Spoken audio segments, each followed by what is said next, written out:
Apa gua kaget Bradley Gunter datang? Karena Istanbul Gençlik itu masih punya peluang ikut playoff perebutan 5 sampai 8.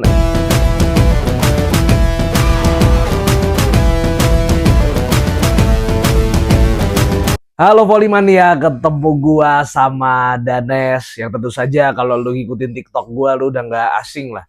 Gue sering konten volley dan gue juga kebetulan sekarang sering jadi komentator di volley Turki di video, dan dikit lagi gue juga akan jadi komentator volley Jepang. Nah, setelah gue lama berkecimpung di TikTok, akhirnya gue memutuskan nih untuk bikin konten di YouTube. Karena apa? Biar gue bisa bikin video lebih panjang dan bisa untuk memberikan informasi yang lebih komprehensif lah buat kalian tentang volley tentu saja. Apalagi sekarang Pro Liga bisa dibilang udah mulai masuk fase-fase krusial karena ada 3 tim yang lolos di Putri ya, udah lolos. Salah satunya adalah Popsivo yang udah pasti, lalu ada Jakarta Livin Mandiri yang juga udah memastikan diri lolos ke Final Four. Sedangkan kalau di Putra ya udahlah, dari 5 tim ini ya udah pasti 4 yang lolos nih, yaitu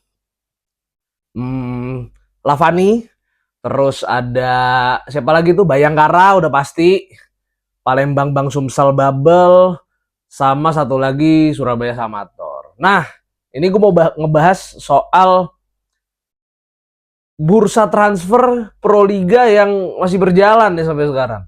Dan yang gue lihat ya ada fenomena yang cukup unik. Karena tim-tim Pro Liga ini kok pada ngebajakin pemain-pemain Liga Turki, padahal musim Liga Turki lagi jalan. Yang paling bikin gue kaget adalah Bradley Gunter. Bradley Gunter baru aja pindah dari Istanbul Gençlik ke Palembang Bang Sumsel Babel. Jadi selama ini Palembang Bang Sumsel Babel cuman pakai satu asing, nah menjelang Final Four asingnya udah lengkap nih. Karena tambah Bradley Gunter. Kenapa gue kaget Bradley Gunter datang? Karena Istanbul Gençlik itu masih punya peluang ikut playoff perebutan 5 sampai 8 FLR Ligi. Ya, Bradley Gunter reputasinya sangat bagus ya. Dia adalah pemain tim nasional Kanada, dan tahun lalu bahkan ketika membela Akus Belediyespor, Bradley Gunter itu bisa menjadi best scorer di Kupa Volley atau ibaratnya kopanya ya, kopanya Turki, intinya cup competitionnya lah. Jadi kalau ibaratnya kalau di Liga Italia itu ada Serie A, ada Coppa Italia. Nah, ini adalah kopanya Turki. Dia bisa dapat gelar best scorer. Dan ketika membela Istanbul Gençlik, ini begitu luar biasa penampilannya, selalu menjadi atau nyaris selalu menjadi pendulang poin utama bagi Istanbul Gençlik. Dan di awal musim kita tahu ya ada Polina Shemanova, Neriman Ozoy itu masuk. Ini gue juga sebetulnya kalau untuk Polina Shemanova kaget, karena waktu dia hijrah ke Pertamina sebetulnya di Behçet Lievler dia lumayan kepake, walaupun jadi outside hitter cadangan tapi sering dipercaya. Ketika dipercaya, Polina Shemanova juga punya performa yang bagus banget di Behçet Lievler. Dan Behçet Lievler sekarang bercokol di papan tengah. Kalau nggak salah sekarang di Sultan Larligi ada di posisi 8 dan kemungkinan akan ikut playoff perebutan peringkat ya. Playoff perebutan peringkat itu bukan main-main, karena dengan lo ikut playoff perebutan peringkat di Turki itu berarti membuka peluang untuk ikut kompetisi antar klub Eropa tahun depan.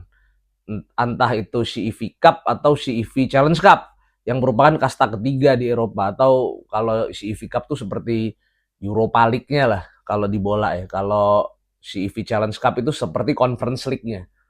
Terus untuk Neriman Ozoy, oke lah, Neriman Ozoy kebuang dari Turkava Yolari karena THY memang mau mendatangkan lagi Hannah Ortman.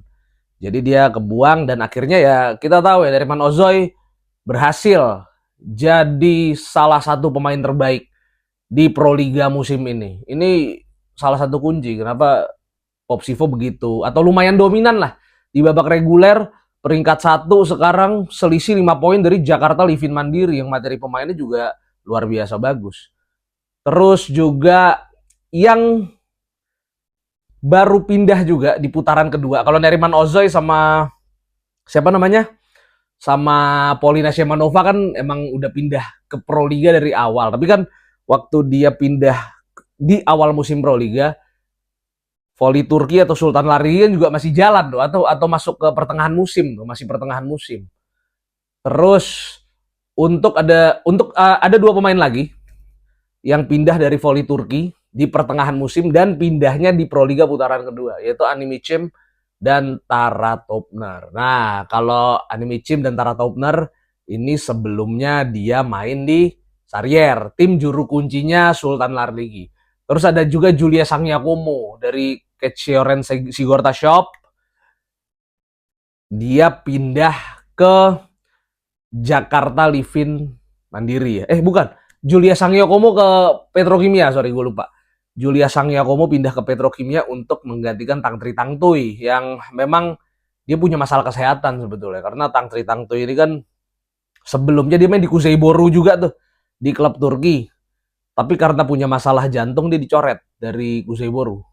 Dan justru direkrut sama Petrokimia. Dan akhirnya ya begitulah. Gak bisa menunjukkan performanya. Sehingga dia akhirnya dicoret dan digantikan oleh Julia Sangyakomo. Nah, yang jadi pertanyaan gue adalah, ini Julia Sangyakomo, Tara Topner, dan juga Animicim, ini kan kepake di klubnya masing-masing juga ya. Sama kayak Bradley Gunter di cowok. Nah, ini pertanyaannya, klub Proliga sekaya itu ya? Atau klub Turki yang, ya maaf, keuangannya pada bermasalah gitu ya? Ya memang kalau untuk klub Turki sendiri, tim-tim kayak Vakif Bank, kayak Eczacıbaşı atau Turk Hava Yolları, dan tim-tim besar lainnya ya mungkin secara finansial sih gak masalah. Tapi tim-tim tengah ini, tim-tim papan tengah ke bawah, itu banyak banget diterpa masalah keuangan. Yang paling baru untuk musim lalu ya, itu kan Cukurova Belediyespor. Ini adalah tim yang bagus. Tim yang bisa selalu menyulitkan, ya seringkali menyulitkan tim-tim papan atas. Dan materi pemain mereka juga bagus tahun lalu, termasuk ada Yasemin Gufeli sama Samantha Fabris. Tapi akhirnya pas musim Sultan Larligi musim ini mau bergulir, mereka ngejual lisensi ke Zarenspor. Zarenspor ini klub Sultan dan pastinya mereka bakal jadi tim besar sih. Apalagi ada kabar mereka mau mendatangkan Tijana Bošković. Luar biasa ya, tapi ya harus saingan sama Vakif Bank juga, dan ada kemungkinan Bošković tetap stay di Eczacıbaşı karena dia setia banget. Nah, ini nih yang jadi pertanyaan gue lagi. Apakah klub Turki yang papan tengah sama papan bawah emang betul-betul separah itu sehingga melepas pemain-pemain andalan mereka di pertengahan musim, atau jangan-jangan klub Proliga yang emang kaya gitu? Ya itu udah menjadi rahasia umum lah. Kalau klub-klub Proliga terutama dari tahun lalu selalu mampu mendatangkan pemain-pemain berkelas. Irina Voronkova misalnya bisa didatangkan Popsivo. Terus juga Marina Markova tahun lalu di PLN. Padahal waktu dia datang ke PLN itu dia udah menandatangani kontrak dengan Vakif Bank. Itu yang membuat PLN akhirnya membayar kompensasi juga ke Vakif Bank. Walaupun Markova waktu itu posisinya dia belum pernah main untuk Vakif Bank. Jadi karena harusnya waktu itu dia udah ikut pemusatan latihan di Vakif Bank, akhirnya dia memutuskan ke PLN dulu. Dibolehin sama Vakif Bank. Dan ternyata dari kabar yang gue denger, PLN tuh sampai bayar kompensasi ya, dan kompensasinya pastinya ya nggak akan murah juga. Ditambah gaji Markova sebagai salah satu rising star di voli dunia pastinya juga selangit. Nah, yang kita soroti juga di musim lalu adalah Karabajema bisa ke mana? Bisa ke Jakarta Bin, walaupun dia datangnya nggak di tengah dia datangnya di tengah musim nih. Dia datangnya di tengah musim. Dan gajinya yang gue denger itu sampai $120.000 atau $200.000 gitu. Ya pasti miliaran, padahal cuman main satu putaran plus Final Four dan juga final. Jadi intinya nggak main satu musim penuh di Proliga. Itu kan berarti luar biasa ya kemampuan finansial dari klub-klub Proliga. Nah, inilah yang membuat Proliga jadi sangat kompetitif karena ternyata klub-klub Proliga tuh kaya-kaya sebetulnya. Apalagi ya mungkin Popsivo ya, tim yang disokong oleh kepolisian misalnya. Terus Jakarta Livin Mandiri juga udah terbukti nih, terbukti bisa membajak Animicim. Itu kan luar biasa. Walaupun di satu sisi ya Animicim ini kan boleh dibilang timnya udah hampir gak bisa selamat dari degradasi ya. Sarrier ada di papan bawah dan sudah tidak mungkin lagi untuk naik lagi udah susah banget lah. Jadi boleh dibilang cukup wajar, ditambah yang gue denger Sarrier emang keuangannya sangat-sangat bermasalah dan sangat mungkin tahun depan mereka juga akan jual lisensi. Nah, yang membuat atau yang menjadi sorotan gue juga adalah sebetulnya nih, gue cek dulu nih, Giulia Sangyakomo. Giulia Sangyakomo itu waktu main di mana namanya Kecioren Sigorta Shop itu dimainin terus loh. Dan yang gue lihat di sini, lupa gue, Kecioren tuh sekarang peringkat berapa ya? Kecioren Sigorta Shop, wait, bentar. Kecioren Sigorta Shop, nih Sultan Larligi, gue lihat nih, nah Sultan Larligi Women,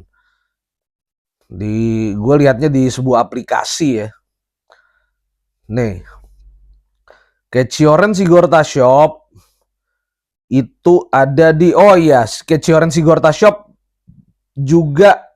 Nah ini Kecioren Sigorta Shop ini lagi lomba sama Nilufer untuk lolos dari zona degradasi. Sekarang Kecioren ada di posisi 12, terus Nilufer ada di posisi 13, tapi Giulia Sangyakomo keluar. Tapi bisa dibajak gitu sama Petrokimia. Ini gila sih men.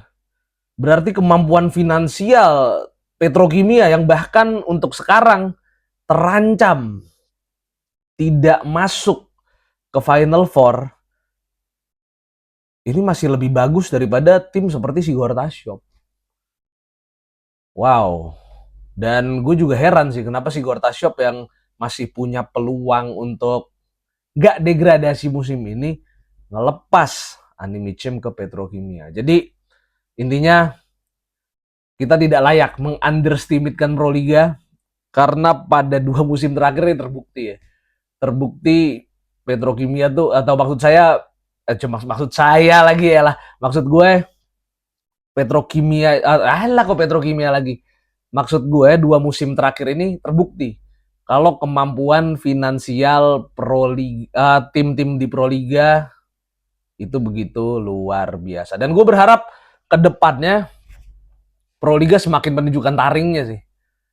Kalau bisa bahkan ya pemain-pemain asing tier 1 kayak Voronkova gitu atau Markova akan datang lagi sekalipun Proliga digelar berbarengan dengan kalender voli Eropa. Nyatanya sekarang kita bisa lihat kan, saat Proliga digelar di waktu yang normal di awal tahun, tim-tim Proliga bisa ngebajak pemain-pemain yang sebelumnya main di Eropa, khususnya di voli Turki, men. Kita semua tahu ya kalau untuk Liga Putrinya Sultan Larligi ini ya terbaik gitu. Meskipun secara kuantitas bintang atau jumlah bintang boleh dibilang mereka kalah sama Liga Serie A 1 Itali. Tapi kita tahu sendiri Liga Serie A 1 Itali kan udah kayak liga petani gitu. Udah bertahun-tahun lama jadi kuasain sama satu klub yang namanya Imoco Conegliano. Bahkan Ferrovoli Milano aja yang punya Paula Egonu di situ, punya Ana Danesi dan juga bintang-bintang lainnya. Gak bisa bersaing loh sama Imoco. Itu luar biasa. Beda sama voli Turki yang competitiveness-nya itu luar biasa. Fenerbahce memang 2 musim berturut-turut juara, tapi mereka ketika menghadapi Vakif Bank, menghadapi Eczacıbaşı, kan gak mudah juga. Bahkan Exacibasi, tim yang boleh dibilang salah satu kandidat juara di Sultan Larligi musim ini. Kemarin kalah lo sama Turk Havayolari 3-0. Ya itu.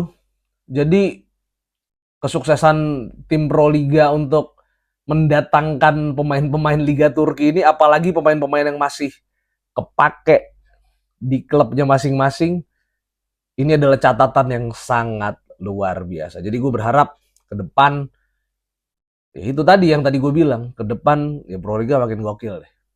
Ya udah, itu sekian dulu konten episode pertama dari gue dan Nes, yang menamakan konten ini adalah Volley Jenggot. Kenapa gue namain Volley Jenggot ya? Karena ya image gue adalah pria berjenggot dan juga botak seperti bola Mikasa.